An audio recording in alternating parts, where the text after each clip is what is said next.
Samuel Leeds is an example of someone from the West who moved to the Middle East, one of the wealthy countries in the Middle East. Dubai is one of the prime examples, who now regrets it, big time regrets it. The Middle East has been fraught with war for a long, long time, and I think will be fraught with war for a long, long time. And now he's saying there's debris falling above his house, missiles being shot out of the sky. They're spending every night in bunkers, like 6 people crammed into one bed in a bunker, and the fear of hearing explosions and not knowing if one of them is going to be near to you.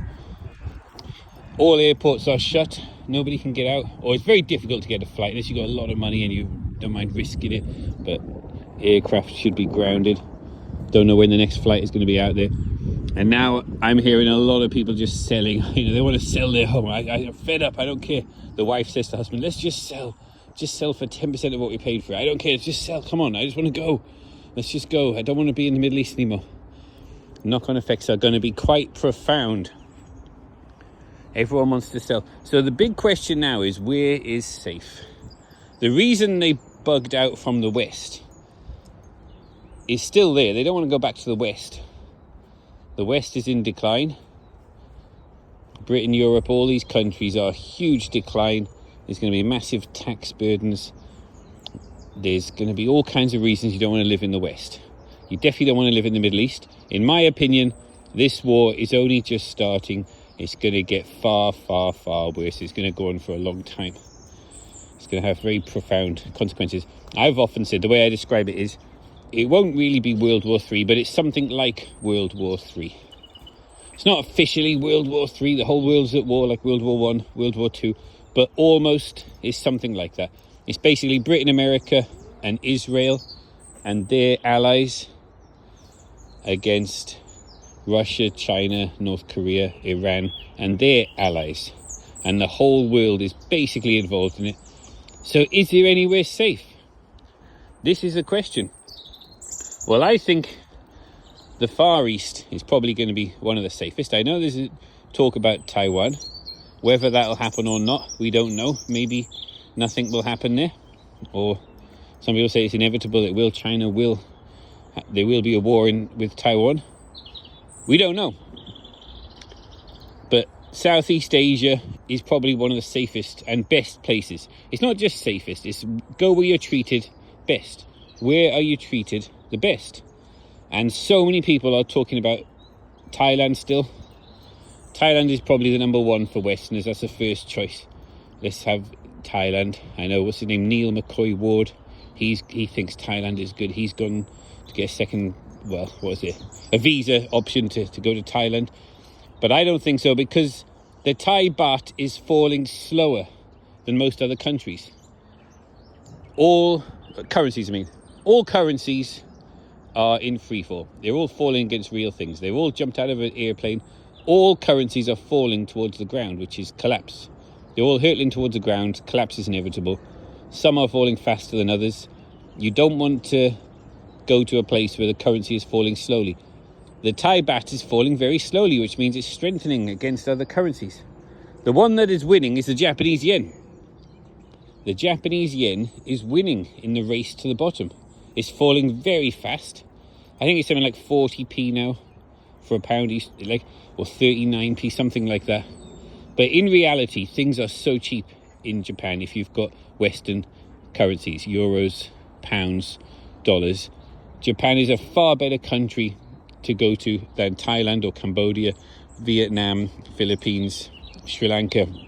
We know people who used to be in Sri Lanka and it was great. The pound used to go a long way. Now they're coming back because now the currency exchange rates are not as favourable as Japan.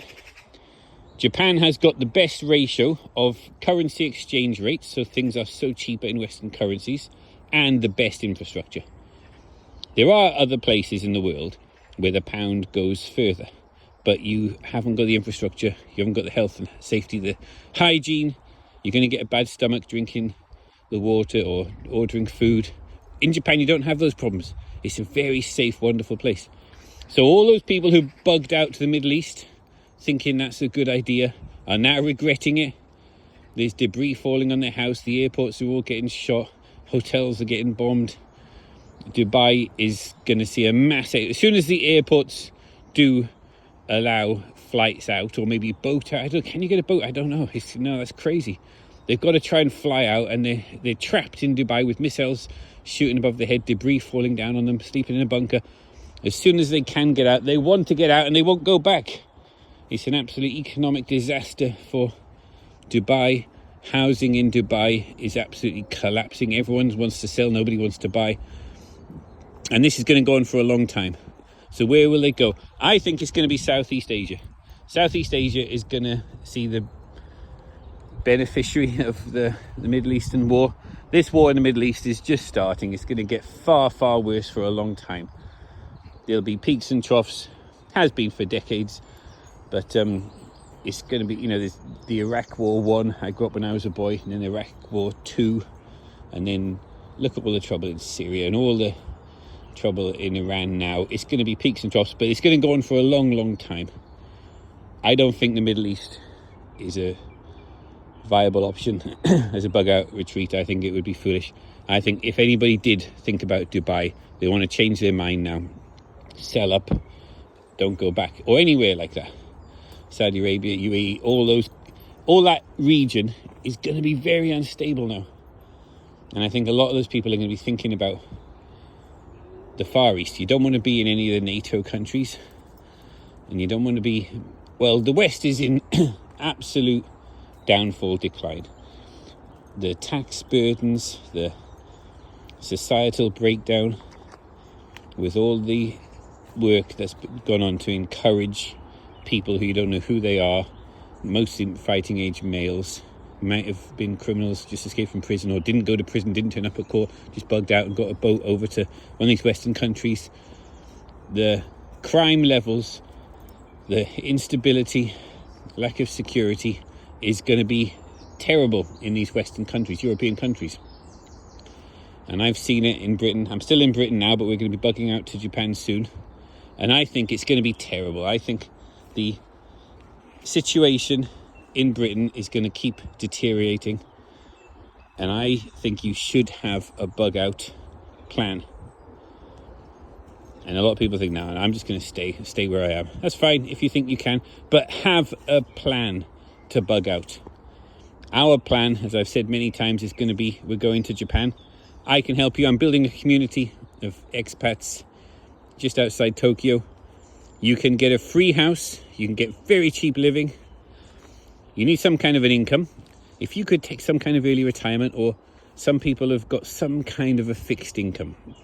Whatever your income is now, can you do that remote work? Can you be a digital nomad? Or have you got some investments or something? Are you able to come and join us in our expat community just outside Tokyo in Japan? If you are, we can get you a free house, absolutely free. You have zero costs for accommodation. If you want a shared IKEA, one of these abandoned homes, you can share with other like-minded expats. And you can go scavenging every day if you want. You can go scavenging all the abandoned homes around there. And then we go further afield, go scavenging with a little K-truck. We can get you a K-truck for free.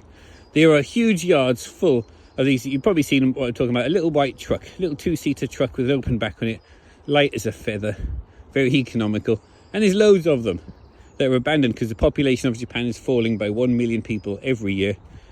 And that is increasing. The number of abandoned homes, number of abandoned vehicles, number of abandoned everything, furniture, goods. There's whole townships with businesses all abandoned, all those vehicles, everything. You can just go and take one. And you can do this. I know it sounds far too good to be true. No, that can't. Dave Silver, that can't be right. You can't just go and squat in an abandoned home, and you can't just go and take things from these abandoned towns. Well, we are doing that. People keep telling me you can't do that, you can't do that. Yeah, all my life people have told me you can't do that, but I'm doing it. I am doing it. There are those of us in our community, we are doing this. I think Japan is going to be one of the safest places to be. You go where you're treated the best. It's going to be the safest and you're treated the best. If you're interested in joining our community or just having the option of having a bug out IKEA in Japan in a community of like-minded preppers, send me an email. I'm looking forward to speaking to you.